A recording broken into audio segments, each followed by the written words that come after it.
ഏത് കാശ് മാമ? നിനക്കറിയില്ലല്ലേ? ഇല്ല. രാഘവൻ നായരെ അടിച്ചിട്ടിട്ട് സത്യാമ്മയുടെ കയ്യിൽ നിന്ന് പിടിച്ചു പറിച്ച ആ 10 ലക്ഷം രൂപ. ഒരു നയാ പൈസ കുറയാതെ നീ ഇപ്പൊ വെക്കണം ഇവിടെ. നോക്കണ്ട, എനിക്കറിയാവുന്ന കാര്യങ്ങളൊക്കെ ഞാൻ ബാപ്പച്ചിയോട് പറഞ്ഞിട്ടുണ്ട്. ഓ,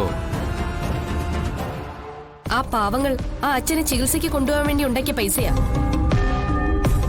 എനിക്കറിയില്ല മാമ ഈ കാശിനെ കുറിച്ചൊന്നും.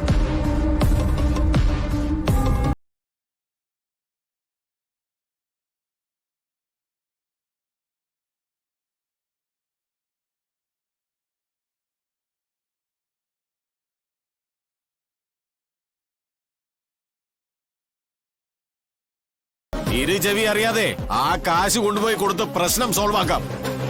അതല്ല, കൊടുക്കാനൊരു താല്പര്യമില്ലാതെ അവരെ ദ്രോഹിക്കാൻ തന്നെയാണ് നിന്റെ തീരുമാനമെങ്കിൽ നിനക്കെതിരെ പോലീസിൽ കംപ്ലൈന്റ് കൊടുക്കുന്നത് ഞാനും എന്റെ മോളുമായിരിക്കും.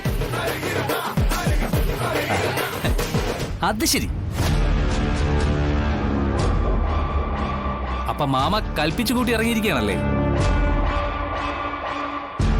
മാമാക്ക് എന്നെക്കാട്ടിലും എന്റെ ഉമ്മയെക്കാട്ടിലും വലുത് അവരാണോ? ആര് വലുത് ആര് ചെറുത് എന്നുള്ളതല്ല, നീ തെറ്റ് ചെയ്തിട്ടുണ്ടോ എന്നാണ് എന്റെ ചോദ്യം. മാമ ചുമ്മാതെ അവള് പറയുന്നതും കേട്ടു.